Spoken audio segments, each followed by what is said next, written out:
special meeting, the special meeting of planning and zoning together as an informational meeting for our final subdivision regs and for the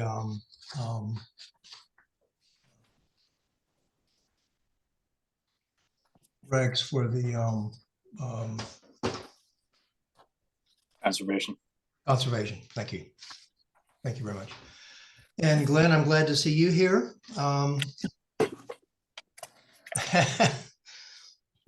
So why don't we call this to order? This is a Zoom meeting that's being recorded, audio recorded, just like every other commission meeting. And it's being videoed as well. The commissioners and staff will generally remain on mute except when speaking or voting. I don't think we're going to do any voting tonight, and we'll keep video of themselves on throughout the meeting. So this is a public informational meeting, which will be open to the public. The public should identify themselves when they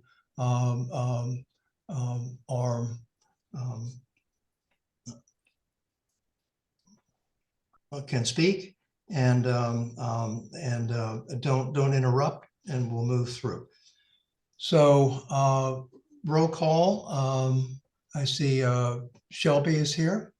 I welcome Sarah Chase, who's here, and Larry Dumas. Welcome to the commission. Myself and Chris Harrington and Alice is here. So why don't we elevate Chris to voting status, and we'll see if we have any other members. So with that, again, this is the review of the two subdivision regulations. Why don't we start? Glenn, you think we should start with the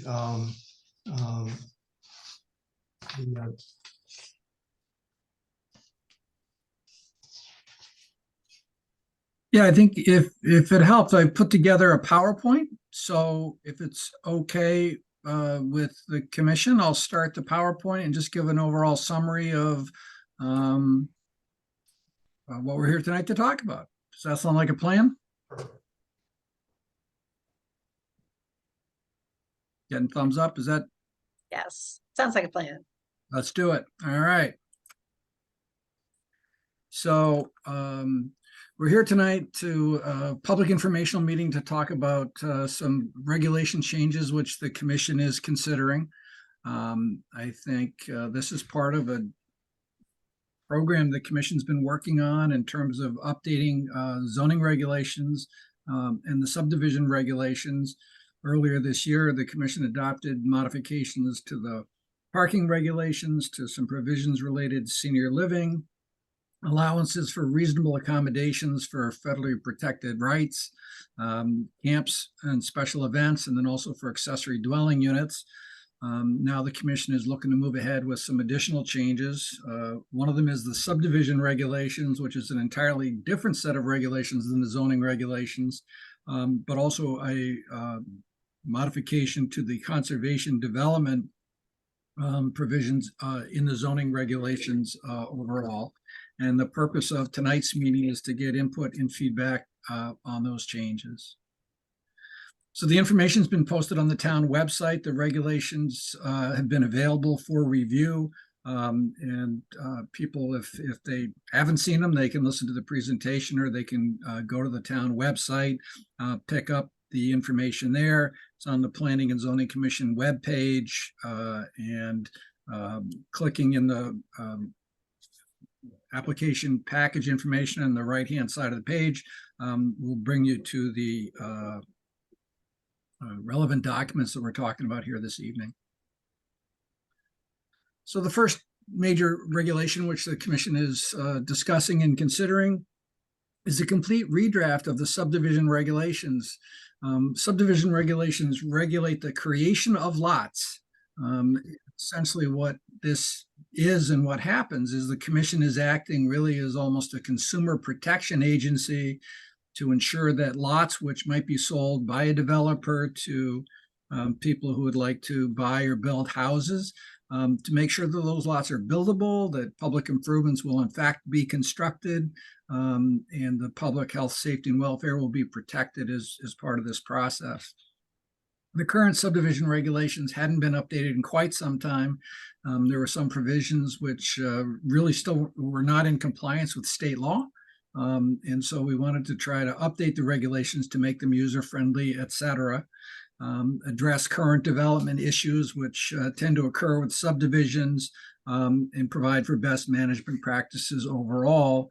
There have not been a lot of subdivision activity in town for a while, but perhaps it's awakening.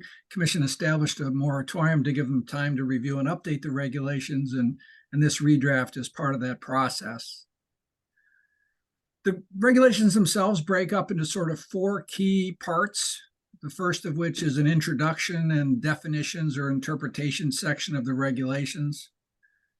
The next major section relates to requirements for parcels, lots, and infrastructure. And the word infrastructure here is used for things like roads and sewer or septic systems, water supply, and requirements like that, utilities, et cetera, to again provide service to the lots. The third major section is the application procedures. What happens if somebody wants to file an application to create a subdivision? And then something unique to subdivision is after the commission's approval, there are maps that need to get signed and filed on the land records, and then construction procedures are in place and the regulations spell those out. So they're really designed to sort of follow the process and how it unfolds. In the introduction interpretation section, we have the statutory authority and purposes. We have the definitions. We clarify that the regulations only apply to what's known as a subdivision. And the definition is the creation of 3 or more lots for development purposes. So that's the circumstance or situation where the regs would apply. And there is a provision that gives the commission the ability to modify standards or requirements in unique situations, should that need arise. The section related to parcel and lot requirements talks about the suitability of the land, procedures and recommendations to protect important features, the real assets of Kent in terms of overall community character and sensitive resources, et cetera. Some guidelines on how lots should be laid out. The open space section, the open space requirement. Kent has a requirement that at least 15% of the land area be set aside as open space. More can be granted, but a minimum of 15%. The commission is considering adopting a proportionality requirement, which essentially says that the configuration of the open space has to be the same as the configuration of the parcel as a whole in terms of things like wetlands, water courses, steep slopes, and floodplains. So the open space would have sort of the same percentage of buildable land as the land as a whole. We've created a hierarchy here in terms of the preservation of open space. There's a preference for perhaps the town might be given the first option of accepting the open space. If not the town, a land trust. If not a land trust, a neighborhood association would be required or created. And then the last option would be a conservation easement, which might exist on a private parcel. But those provisions have been spelled out in the regulations. And the statutes also allow for a fee in lieu of open space provision. And that's spelled out in here as well as sections on solar access and erosion and sediment control.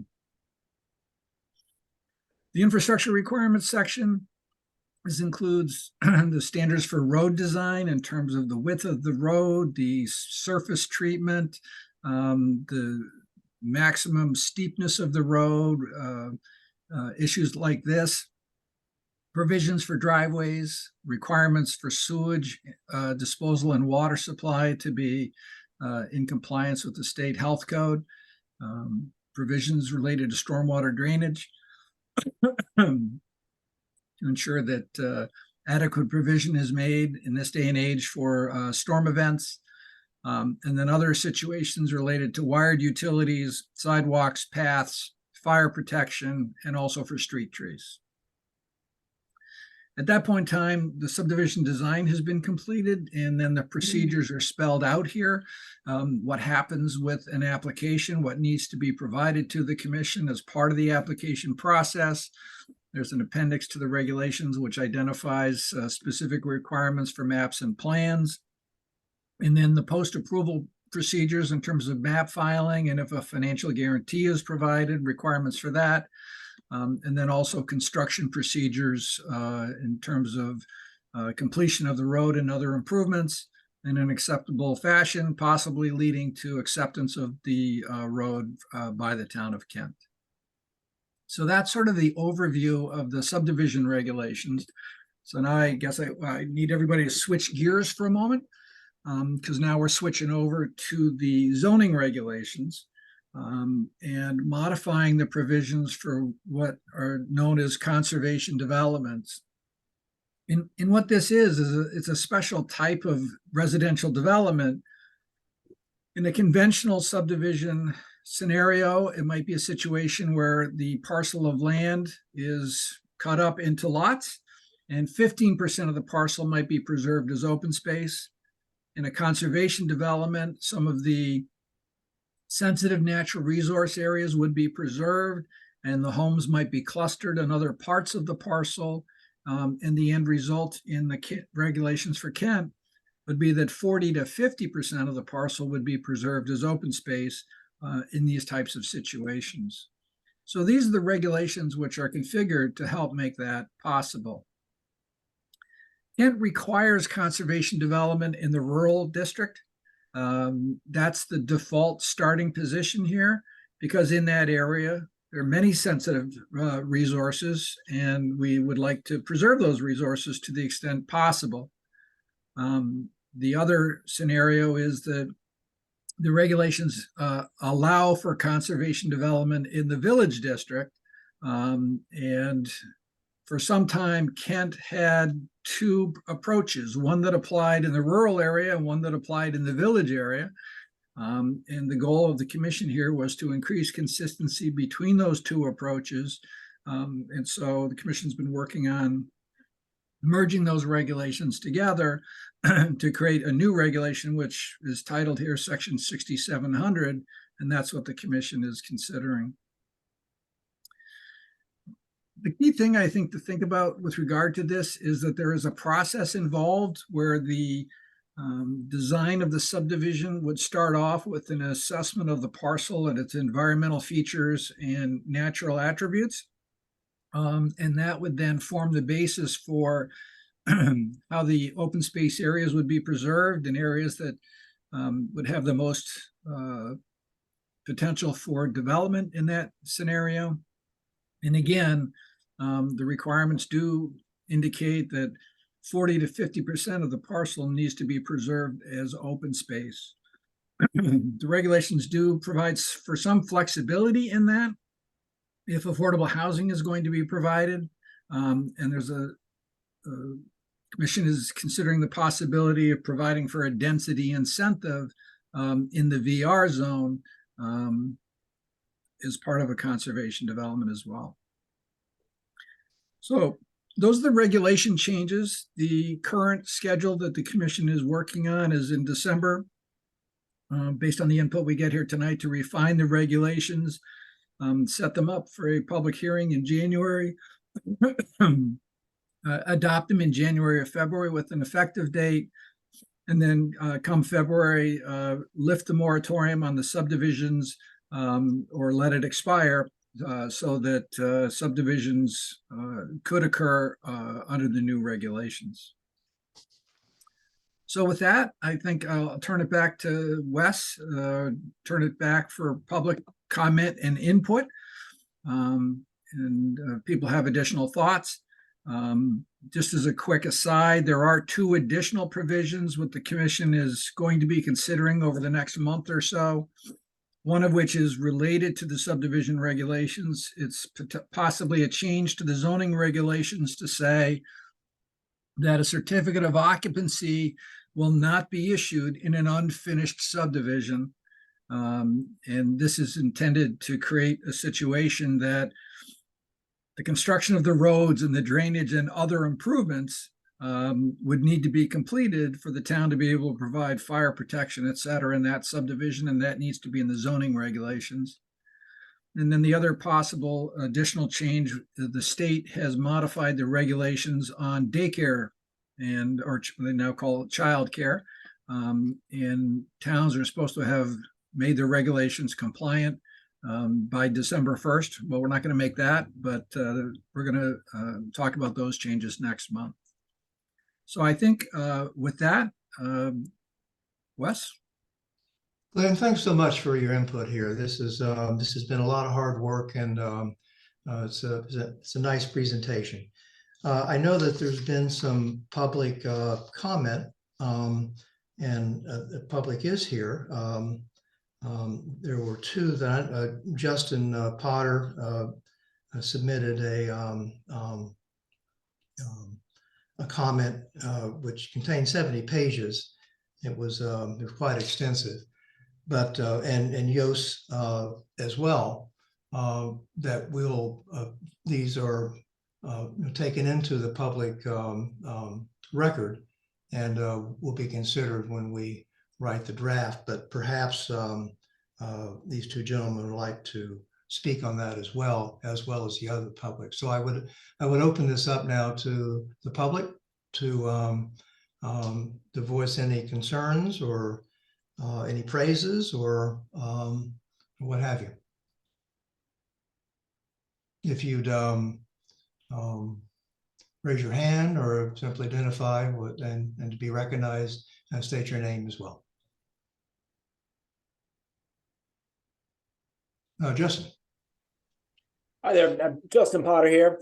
So I submitted 2 sets of comments. One was on behalf of Kent Affordable Housing, of which I'm the president, and the other set of comments was for me personally. And just to be clear, the 70 pages, most of that was just a paper that was Right, an attachment. I did not send 70 pages worth of comments. Right. So first, on behalf of Kent Affordable Housing, we are clearly very supportive of the potentially reducing the open space in order to allow for some affordable housing. In the letter that we provided, we also suggested that a developer also be allowed to just simply donate a parcel to us in order to develop the housing. The state is very eager to get affordable home ownership opportunities developed, and they have the funding available to do it. And we are currently actively seeking parcels to do that. And so this would be a way of making that happen. And after submitting the comment, I looked over Yos's comments there, and he mentioned the possibility of a density incentive in there. And that there are multiple ways of getting affordable housing into such subdivisions, and whether it's reducing the open space or providing a density incentive, either way, that would make Kent Affordable Housing happy. So those are my comments on behalf of Kent Affordable Housing. Thank you, Justin. Glenn, did you register those? Yep, I've had a chance to read them through. I even scanned the 70 pages, Justin. So Terrific. All right. Thanks. Those are my personal comments. I know. Then I'll speak on behalf I couldn't let it go by though, right? So I've got those, Wes, and I think my thought process here would be that there's enough detail in Justin's comments and Yos's comments that we had set up the possibility of a follow-up meeting, I think in 2 weeks, And what I would propose to do is to organize these comments and have responses for the commission. So hopefully the meeting on the 14th, if that still works for the commission, we could proceed. I would deliver this material to you in advance of the meeting, and hopefully the meeting on the 14th would be pretty straightforward. Right, I thought we anticipated that and factored that in, yeah. Any other, And Jos, how are you, sir? now I was just wondering if you want to comment on some of those comments that I gave now, if you have any response to that or any discussion about these things. Jos, there's a number of things I want to thank you for your catching of some typos and some inconsistencies in sort of the numbering. So thank you very much for those. I think a number of your comments I'm going to lay out for the commission for their discussion and conversation. Some of the issues which you raised, I'm not sure I would recommend to the commission that they do that. I think the issue is public hearing is not a requirement under Connecticut state law except for a re-subdivision of property. So notification of the neighbors, if there's not a public hearing that would be held, creates a little bit of a dilemma, because while the residents can attend the meeting, they can't speak. So this would be a discussion, an issue for the commission to talk about. And then depending on what their decision is, the next opportunity for public comment, you may agree or disagree with what the commission decides to do. But there would be an opportunity then at the public hearing to, I think, address the commission specifically. So I can't give you a percentage breakdown, Jos. I always appreciate your careful read of the regulations. I think it helps make our regulations better. I would say that certainly more than half of these I'm on board with. But I think I need a little bit more time to get these organized for the commission, and we'll talk about those in 2 weeks. Is there anything specifically you'd like a response on at this point? No specific thing, I would say. I mean, I'd rather like to hear comments from the commission or if there's any discussion.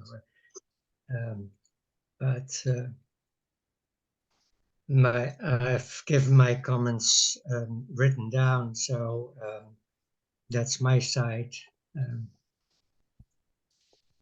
Again, I think a number of improvements and things that you pointed out here, and Yeah.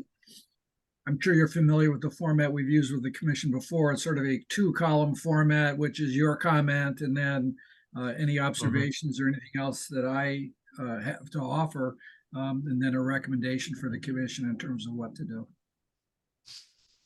And the public hearing, what is that going to involve from the public?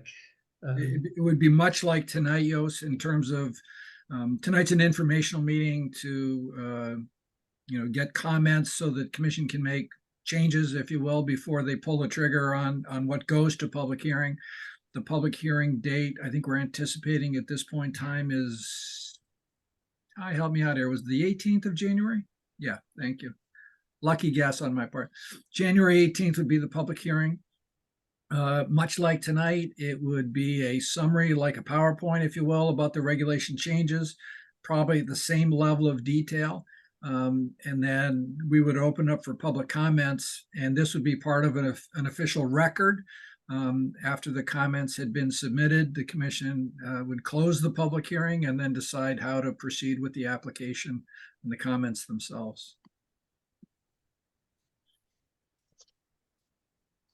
Okay. Are there any, Yeah, nothing else. Jos, does that satisfy? I guess. Okay, all right. I mean, there'll be quite a few more opportunities. We'd like for Glenn to filter this, if he would, and then we'll talk about it at our next meeting.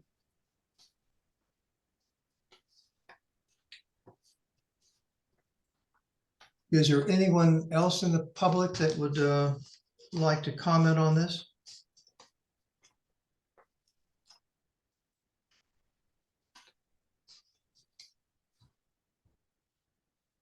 Justin.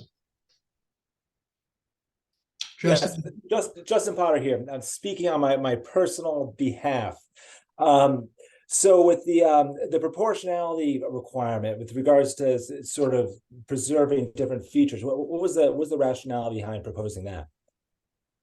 I think the thought on that, Justin, is that sometimes the open space that is preserved is land which is the most challenged or the least useful as part of the development. And open space could be in situations where there could be a wonderful trail or a scenic view, et cetera. So if a developer was just going to propose that wetlands, water courses, steep slopes, and floodplains were perhaps the only areas that the town was likely to get as part of the 15%, that might not provide opportunities for other types of environments or ecologies or landscapes or whatever to be included in the open space.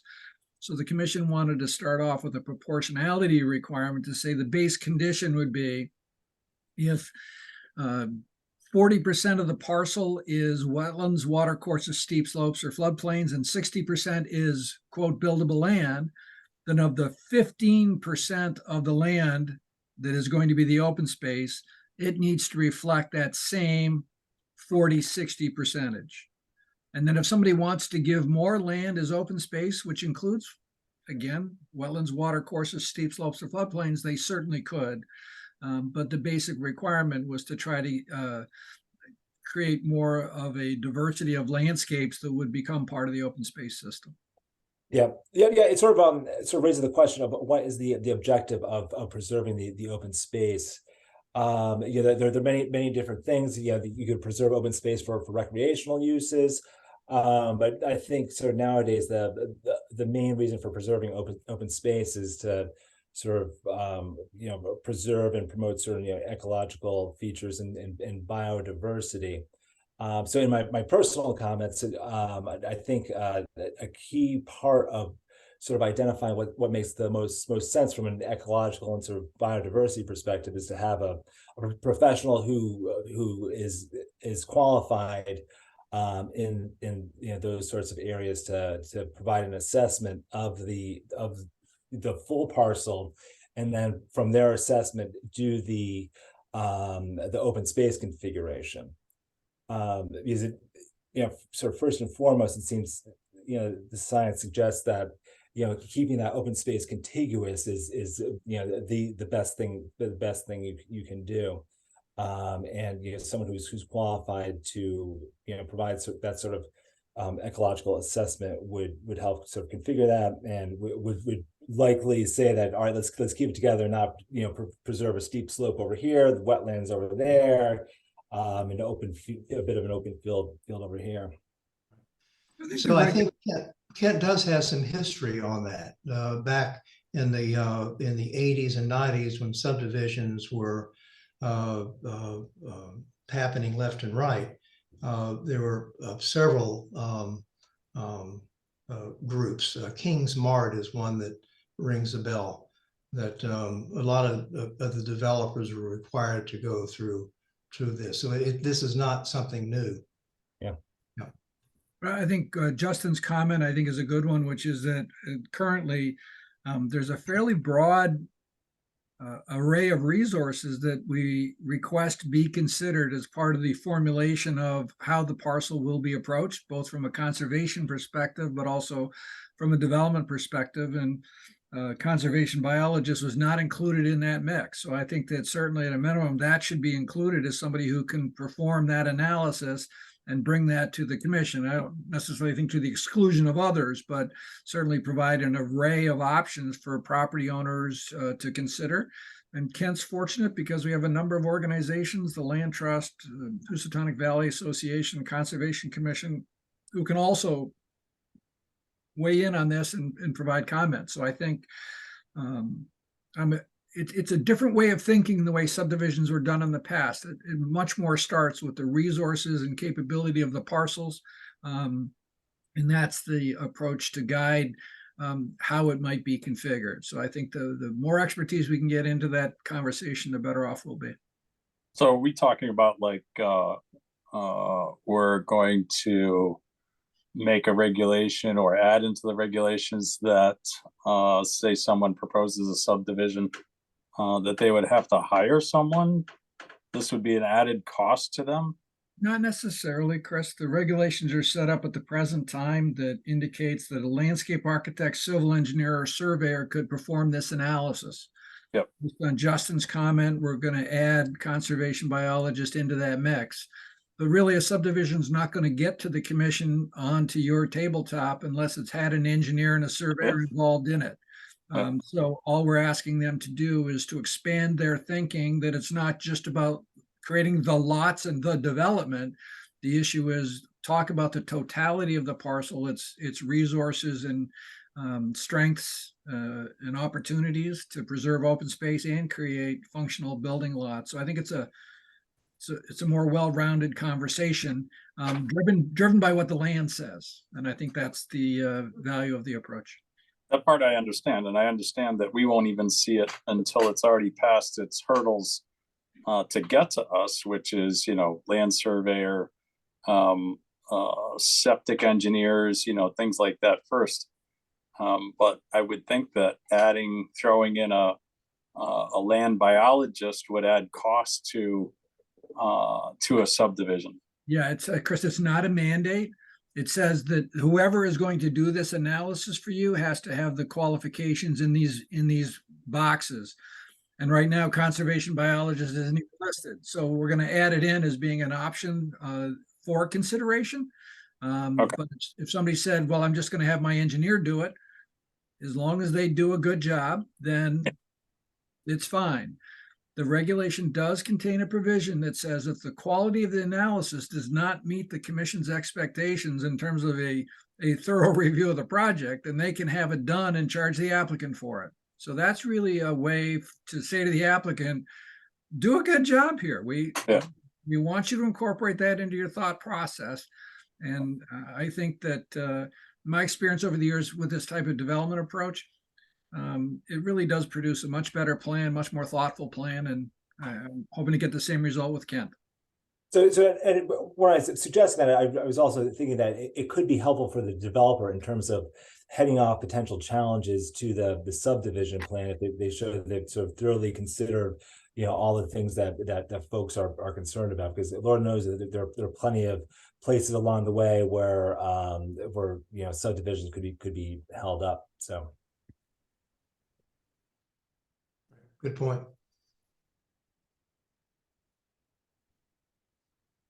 Yos? Yosh, I think you're on mute.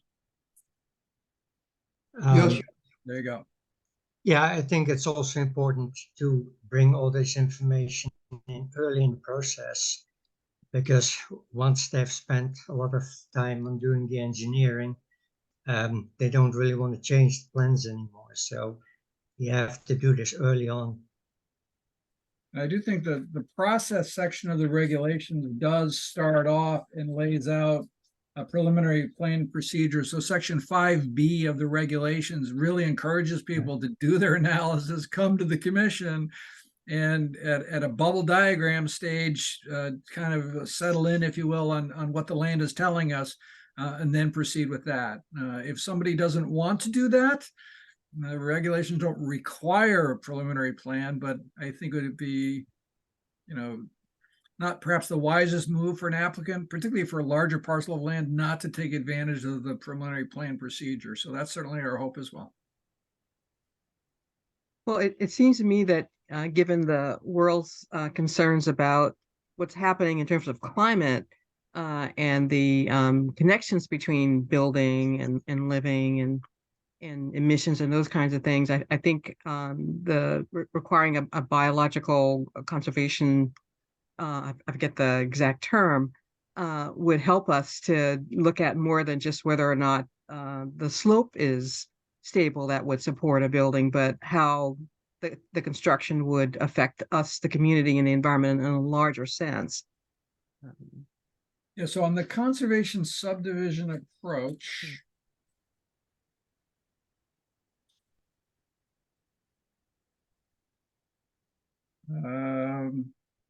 there's a listing of 15, I believe, separate considerations to be considered as part of the design of the subdivision. And I think this is as Judson pointed out, where a conservation biologist could provide more color commentary as to the value of a resource as opposed to an engineer who might just be able to delineate the extent of it. But I think once somebody's gone through the analysis of these 15 different resources, I think the approach to the parcel in terms of areas for open space, particularly when we're talking about 40 to 50% of the parcel is open space, will be fairly clear.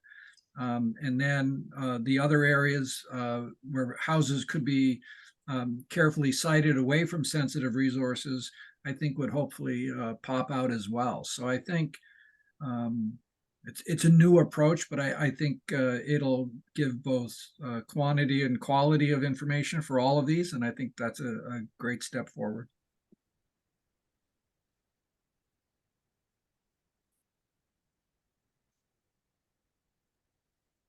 Anyone else in the audience that would care to make a comment?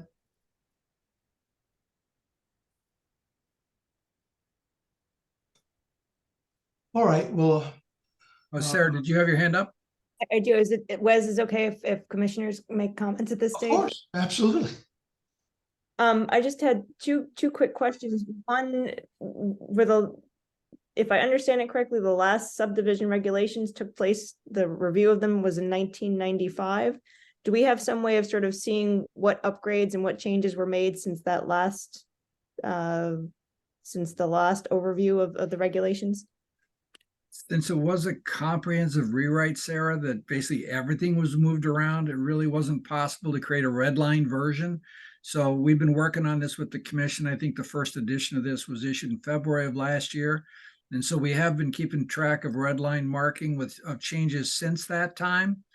But it would almost require kind of sitting down and walking through the two of them sort of side by side. But I do think that the new regulations pick up on a lot of best management practices which have been adopted since 1995. But I'm sorry it ends up being a bit of a fishing expedition, but that's kind of what happens when you do a comprehensive reorg and rewrite as we have done. No, just a question, because I realized the spirit of what was written in at that time is I think substantively different than what we see here, and you know, significant upgrades based upon what we see from the state coming out too.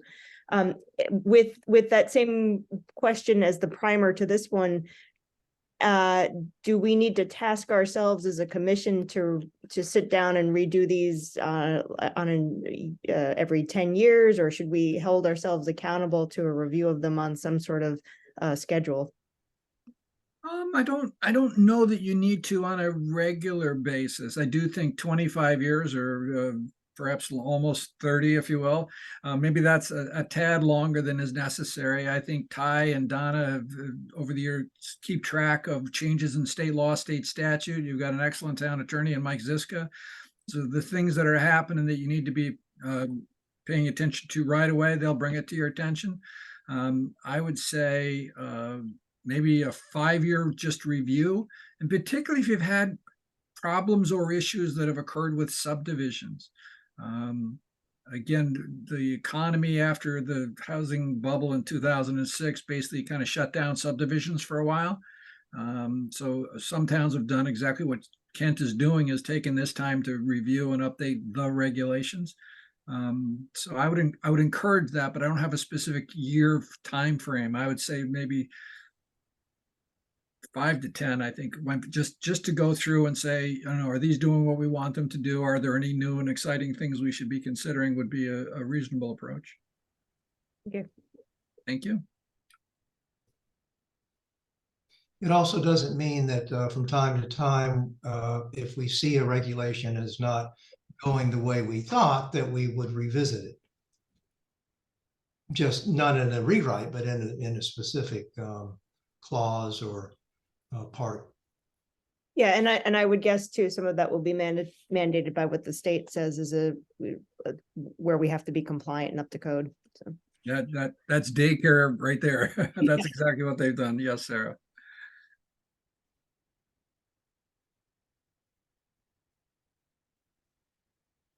All right. Any other comments? I think we've got quite a bit to, and Glenn, we've got quite a bit to digest here. Yep, so I think just for the commission's benefit and everybody else on the call, thank you for the input that we've received. Very thoughtful, very helpful. I expect to put together the summary, which I think your commission's familiar with, the comment, possible responses, and then a suggestion as to how to approach this. Expect to have that for you in about a week, which would be about a week in advance of the meeting on the 14th. So it would give all of you an opportunity to review it and check on the things you feel that's a reasonable approach, or put a question mark next to something. And that's something we should be talking about on the 14th. Terrific, terrific. All right, so we've started our process here, and hearing no more. Wes, Yes, I'm sorry. I think Anne had a question. I'm sorry. I did. I see that. Ann. Sorry, Ann. I just had a quick question on, it's just a general question. Is anybody exempt from these subdivision regulations, such as a nonprofit? No. No. So as long as so that there's two, I think, key conditions that apply to this. So you may have heard the language or heard people talk about quote, free cut, unquote. And so state statutes allow for somebody who's perhaps owned a parcel of land for quite some time to be able to divide that parcel in half. In other words, create a division of the parcel into two pieces, and that is exempt from subdivision law in accordance with state law. A subdivision is what happens when the third lot is created. So any division of a parcel of land into 3 or more pieces does have to come to the commission for approval, as long as those parcels are for development purposes.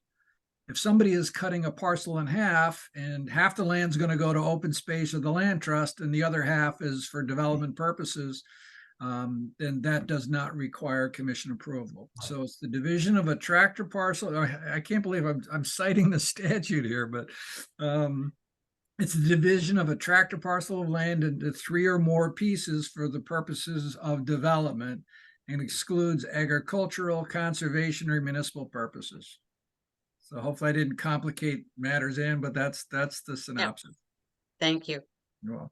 There's one small exception. The Kent Code of Ordinance 11-1.2 allows them if 1 out of 3 of the parcels, I guess, is dedicated for affordable housing, then it will it's not subject to the regulations.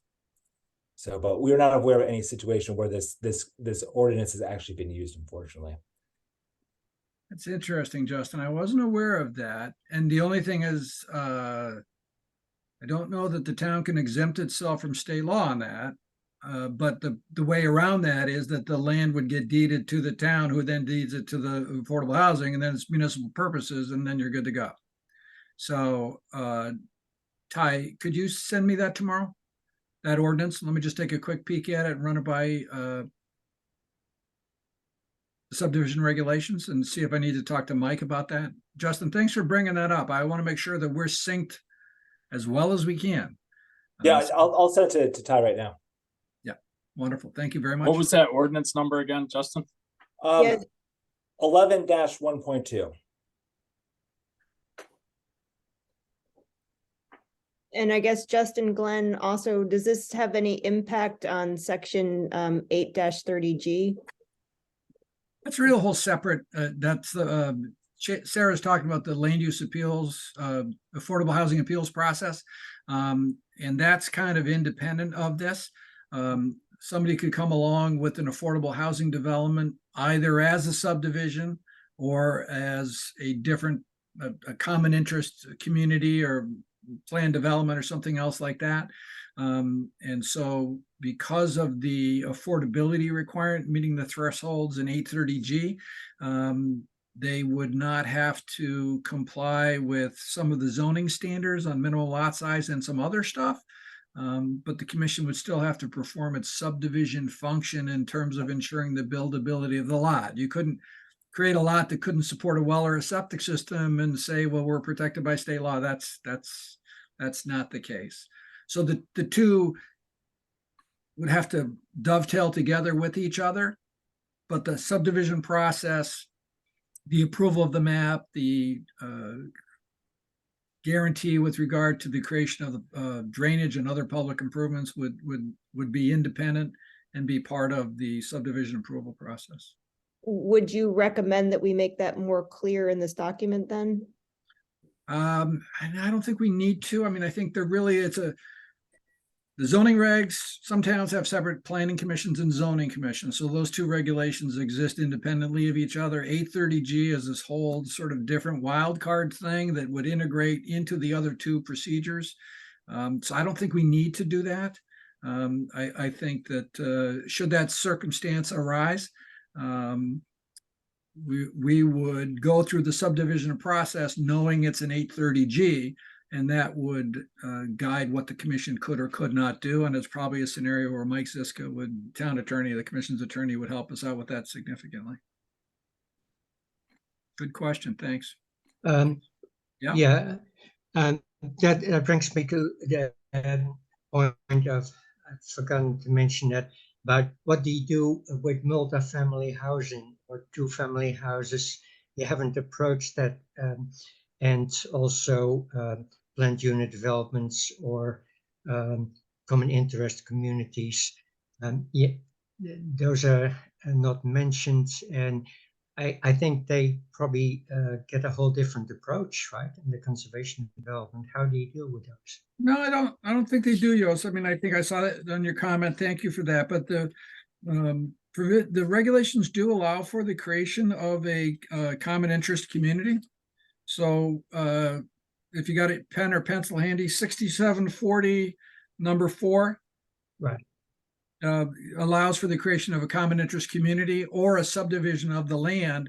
And it's really the developer's choice how they want to do it. It's simply a question of does the homeowner own the property or does an association own the land under the units? And these regulations are designed so that it determines the number of units you would get and how you lay them out. It now becomes the subject of the application. It could be a creation of lots or it could be a common interest community. But your development standards, for example, will be different. The setbacks will be different because there are no separate lots. Yeah, that was one of your comments, I think, and I made a note here that on the table in 6750, we need to make it clear that in a common interest community, the only setbacks that apply are the perimeter of the parcel. There's really no internal setbacks because there's no internal lot lines. So that was a good catch, Yost. Thank you.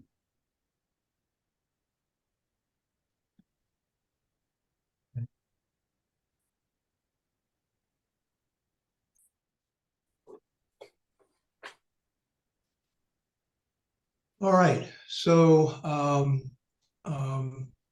I think we can safely adjourn this meeting, and we'll take up the input at our next meeting See you on the 14th.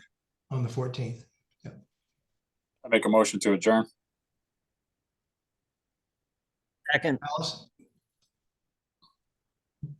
Alice or Daryl second that? Daryl. Daryl, okay. All those in favor? Signify by raising your hand. All right, we'll see you all on the 14th. Thanks, everybody. Take care. Thank you all.